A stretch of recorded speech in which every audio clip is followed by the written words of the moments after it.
എറണാകുളം ഇടപ്പള്ളിയിൽ നിന്ന് കാണാതായ 13-കാരനെ തൊടുപുഴയിൽ നിന്ന് കണ്ടെത്തി. കേസിൽ കൈനോട്ടക്കാരൻ ശശികുമാർ പോലീസ് കസ്റ്റഡിയിലാണ്. കൈനോട്ടക്കാരനെതിരെ പോക്സോ വകുപ്പ് പ്രകാരം തൊടുപുഴ പോലീസ് കേസെടുക്കും. ഇന്നലെ മുതൽ CCTV ദൃശ്യങ്ങൾ പിന്തുടർന്ന് ബന്ധുക്കൾ മൂവാറ്റുപുഴ വരെ എത്തിയിരുന്നു. തുടർന്നാണ് കുട്ടി തൊടുപുഴയിലുണ്ട് എന്ന വിവരം കിട്ടിയതെന്ന് പിതാവ് പറഞ്ഞു. CCTVകളുടെയും മറ്റുള്ള വിവരങ്ങളുടെ അടിസ്ഥാനത്തിൽ കുട്ടി ഈ മൂവാറ്റുപുഴ ഭാഗത്തേക്ക് വന്നിട്ടുണ്ടെന്നുള്ള വിവരം ഇന്നലെ കിട്ടിയിട്ട് രാത്രിയാണ് പോലീസുകാരോട് ഉൾപ്പെടെ ഞങ്ങൾ ഇവിടെ അന്വേഷണം നടത്തിയത്.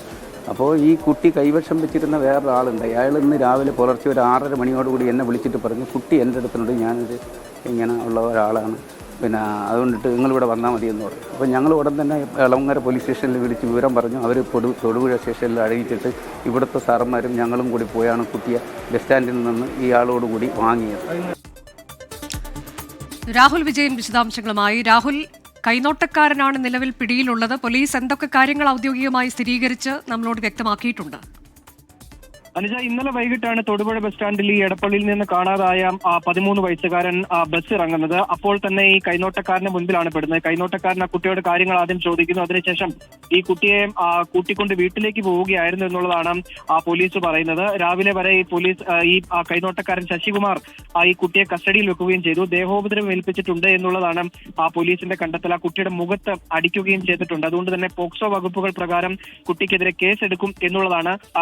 പോക്സോ വകുപ്പ് പ്രകാരം ഈ ശശികുമാറിനെതിരെ കേസെടുക്കും എന്നുള്ളതാണ് പോലീസ് പറഞ്ഞിരിക്കുന്നത്. പോക്സോ വകുപ്പിലെ 7-8 വകുപ്പുകൾ ചുമത്തിയായിരിക്കും കേസെടുക്കുക എന്നുള്ളതാണ് ഏറ്റവും പ്രധാനപ്പെട്ട കാര്യം. ഈ തൊടുപുഴ മേഖലയിൽ ഈ കൈനോട്ടം എന്ന പേരിൽ ചുറ്റിക്കറങ്ങി നടക്കുന്ന ഒരാളാണ്.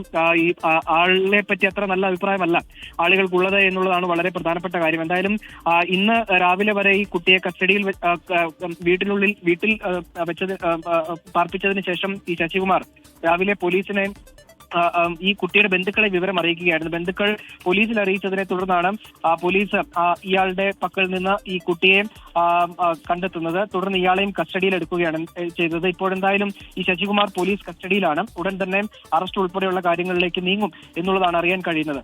അനുജ. ശരി.